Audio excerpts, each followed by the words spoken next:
So, my name is Dan Lew, and I'm here to talk about what tech can do about climate change. That's me in the picture there. My parents used to be raft guides, and so I got a lot of experience outside. It gave me a certain love of nature. And then on top of that, just I feel like the science behind greenhouse gases and climate change is fairly simple and kind of disturbing. And so I've been someone who's been concerned about climate change for a long time, but for most of my life, I kind of considered that this was going to be someone else's problem to solve. And then an event happened about 2 years ago that sort of changed my perspective on things, which was the birth of my son. And I was thinking about how experts are predicting, things might not get horrible for another few decades. And I think, I've had a very lucky, privileged life as someone in tech. And, if I make it to retirement age, that's plenty great for me. But that's not really fair to my son. If things start going really badly in the next 20 or 30 years, he will have barely gotten his life started by the point that things get really bad for him. So I'm very concerned about making sure that my son has a world to grow up in and appreciate. Um, and that was basically the action that nudged me from inaction to action. And that's really the goal of this talk here is I want to take people who believe in climate change already, but aren't doing anything, and try to encourage you to actually take a little bit of action. And the focus is going to be on tech. But first of all, we have to kind of address: can you actually make a difference as a single person? Because this is a huge problem. It seems extremely daunting. What can you actually do as an individual? First, I like to think about how in programming, optimization, when it on some sort of inner loop that runs billions of times, it makes a difference. Like saving 1 millisecond on something that runs once, kind of not worth the time.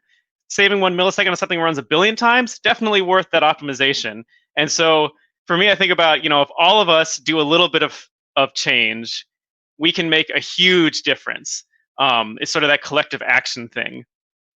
The second is, and this is, since this talk is mostly for Americans, we have the biggest potential for improvement. We are some of the worst greenhouse gas emitters in the planet, so we can, our little bits of change make a bigger difference than change that people might be making elsewhere in the world. And then last, for tech in particular, the amazing thing about tech is how much leverage and scale we can get from the solutions that we come up with. It still is astounding to me that you can start a website, just a single person, and that 1 million people can go and view that website. There is no scaling problem there. There are scaling problems, but not at the same level as if I make the world's most amazing T-shirt, it's still going to be a lot of effort for me to get that T-shirt to 1 million people. Whereas for a website, it's not nearly as hard. But then you get to the point where I was about 2 years ago, which is all right, I want to do something now, but what do I do? And in particular, I want to leverage my skills in tech, because that is what I'm good at, and what I've heard from people in general is that what you really want to bring to the climate change fight is what your particular skills are good at. And so I compiled this list of things that I feel is kind of a taster palette of things that one can do if you're in tech that can make a difference. So to start off with, let's talk about green software. So this is just the idea that we can write our software in a more sustainable way. And that seems like kind of a silly idea, because it's sort of when you're working with at least the software side of things, is what I do. It feels like, oh, this is all just magical beings that we just write code and it just does stuff and there is no cost to it.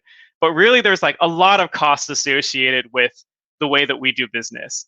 There is, just on a basic level, the electricity that is required to power everything, required to power our devices and all of the data centers, but then, and all the networking equipment. But there's also all of the costs involved with producing the devices and producing all the equipment that we need to run. And the prediction is not that we are going to start using the internet less over the next decade. The predictions, we're actually going to start using a lot more internet over the next decade. And so it would behoove us as developers to try to reduce the consumption that our websites and our apps do. One of the most obvious ways to combat this is by using green hosting. So that is making sure that wherever your servers are being hosted, they're using renewable energy and not fossil fuels. And there are definitely options out there to do this. You can tell Google, you can tell Microsoft, I want to host on renewable energy instead of fossil fuels, and they have options for that. Amazon, a little more iffy. Like they are getting on their game right now, but they're a little more hand wavy about their renewable stuff, and people are hopefully applying more and more pressure to Amazon to get them to support green hosting more. But it's not just like the data centers that matters; it's the way we write the software itself. There was this really cool study I read last year that was about, how can we design things to save energy, and in particular, they targeted this idea of YouTube. A lot of people use YouTube to just stream music.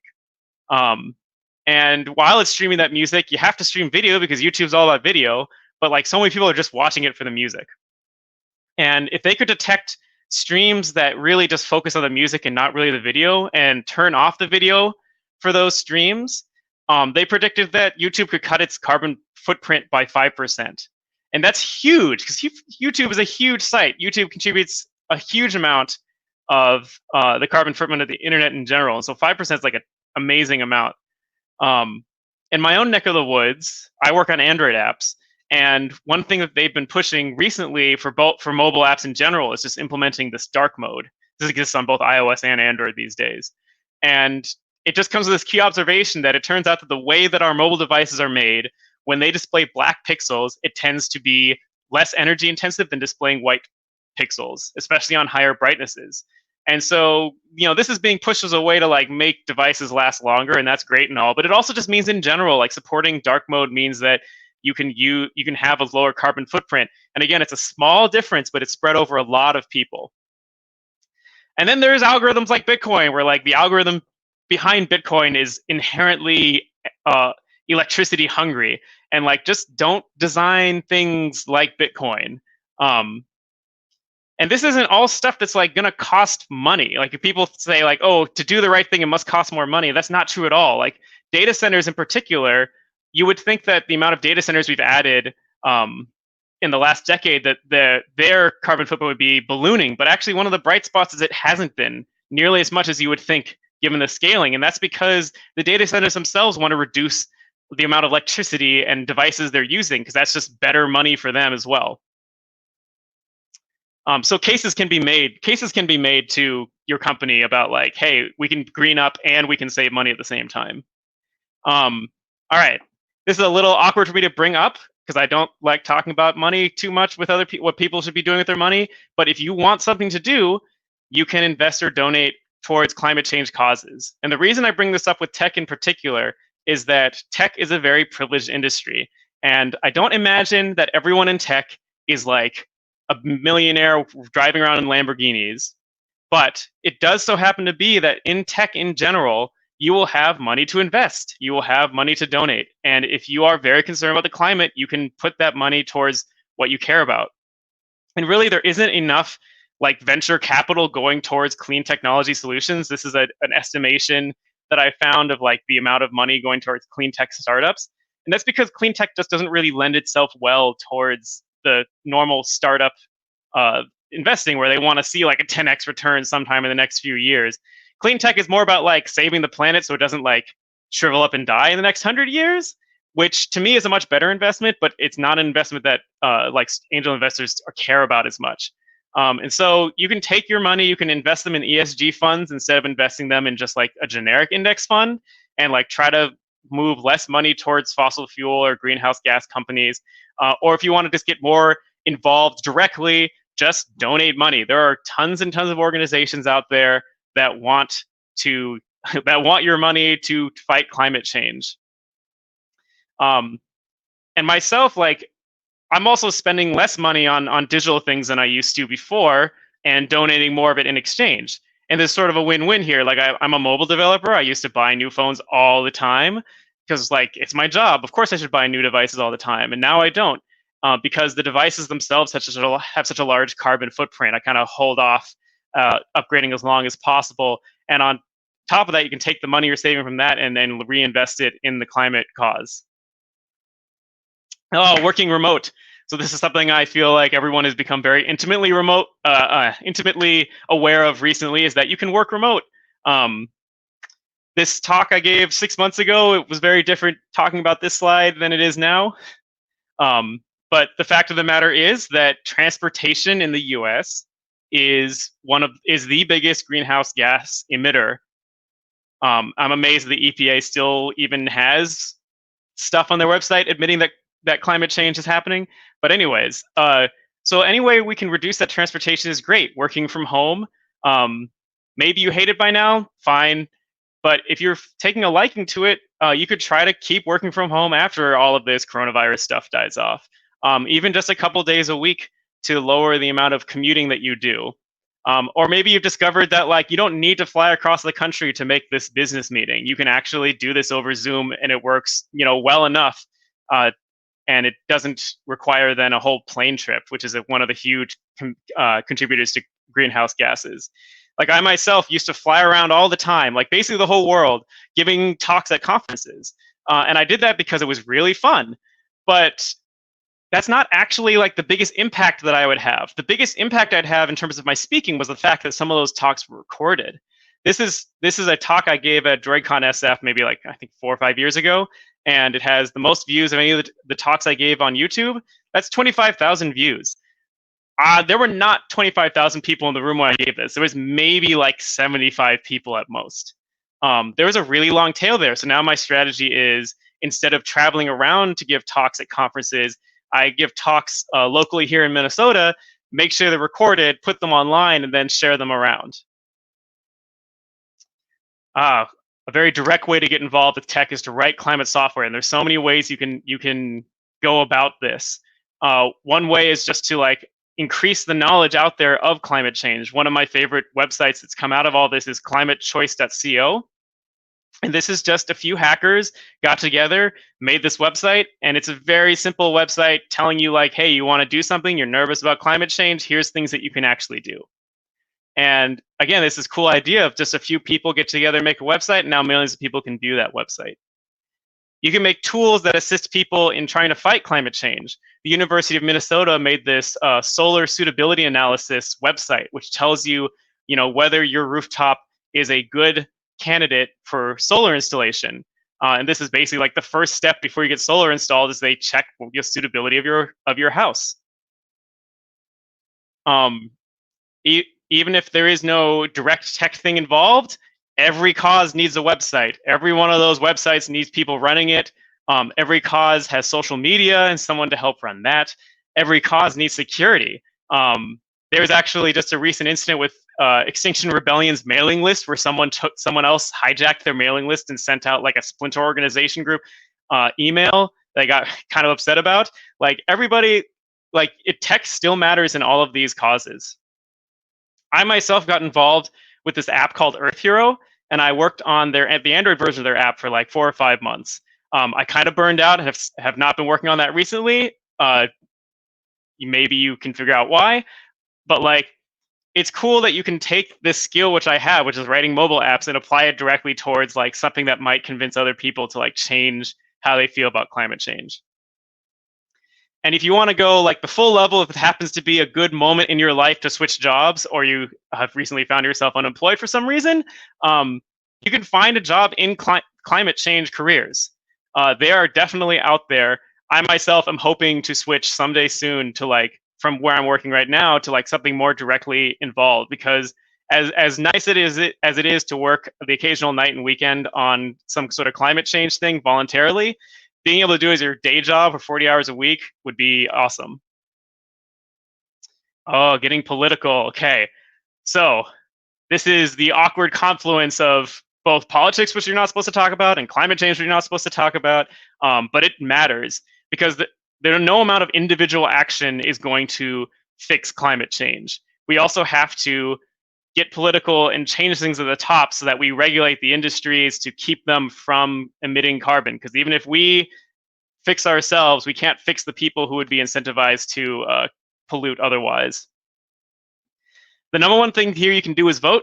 This is not tech related, but it's just so important I got to mention it. There are, without telling you who to vote for, there are some people who care about, there's some politicians who care about climate change and some who do not. And if climate change is something you care about, find the ones who do care about climate change and vote for those people. But moreover, if you want to get involved in a tech capacity, much like how every climate change group needs all of these internet things, so do candidates. candidates need websites. Someone needs to build that website. They need newsletters. They need someone to run those newsletters. They need someone to run the fundraising parts of their websites. They have a social media presence. The social media presence, for the most part, is not run by a single person. They need help with that. And oh boy, do political groups need security as well. This is a very eye-opening article that I've linked here about the guy who runs Pinboard trying to secure congressional campaigns in the 2018 elections, and just how hard it is to get people to be secure. It's very hard to get a bunch of volunteers to use YubiKeys, but the more people we can get secure, the less we have people hacking in and grabbing emails and publishing them online. A good place to get started for this is techforcampaigns.org. You just sign up and you say what your skills are, and then they'll send out the occasional email being like, hey, so-and-so in this, in Maine, 16th district needs help building a website. Who can come online and help them out? And then the last step, I think, the way we can get involved is connect with others. This is pictures taken of the climate reality leadership summit that happened here, or training that happened here last August. And I'm in the back in this tiny little green. I don't even know if the screen share will be able to reveal how tiny my face is there. But there's a lot of other people. And like I said at the beginning, this is about every person doing a little bit, not about someone trying to do everything. You can't be a one-man band here. You can't solve it all yourself. And in fact, finding other people to collaborate with will get us way further. That's, I feel like, one of the big advantages of what Greta's added to the whole equation a couple years ago is that she got people talking about it. There was an amazing study done that was like, so many people care about climate change, but very few talk about it each month. It's like our house is on fire, but like everyone's kind of ignoring it. And that is, it's what I'm doing right here, right now, to get very meta, is like I'm talking about it with other people to try to convince you to do a little bit towards it. One good way to get involved connecting with others, specifically around tech, I like climateaction.tech. It's basically one big Slack room. You go into the Slack room, you can find people who are posting projects they want to work on, or you can post projects of your own and find other people to work with. And if none of that appealed to you, if all of that stuff you're like, okay, that all sounds great, but it's none of that's for me, there are still tons of other ways to get involved in a non-tech capacity. I really like Al Gore's Truth to Power book. The reason being that the first half of it essentially is trying to convince you that like climate change is real. All right. At least for people in my position, you could just kind of skip that part. The whole second half of the book is very concrete things that you can do if you care about climate change. And so if you just want to go through a list of like a bunch of concrete actions, whenever libraries start lending out books again, you can grab this, or you can try to find a digital copy of it. Or you can go to that climatechoice.co website I listed earlier, a great resource that has all sorts of things that you can do yourself to get involved with the climate change cause. So when my son was born a couple years ago, I spent a few months knowing that I wanted to do something, for some reason not having the energy to do it at that moment, but also just not knowing what to do and generally despairing. I worried a lot. But what I found recently is that the antidote to that worry is to do something. Now, I'm pretty pragmatic and realistic about this. I don't know that what I'm doing is going to actually help in any significant way, but I hope it helps a little bit. And just the act of trying to move the needle in the right direction has at least made me feel like I can look back and say, like, I at least tried to do the right thing, at least try to keep climate change under control in my own way. Anyways, thank you very much for listening. I hope that this has inspired some action in you. And I get that right now with the coronavirus, people's like emotional wells are pretty low on like, let's take action on something. That's fine. Just store this in the back of your head. Once things start getting better again, maybe you can consider taking some action then.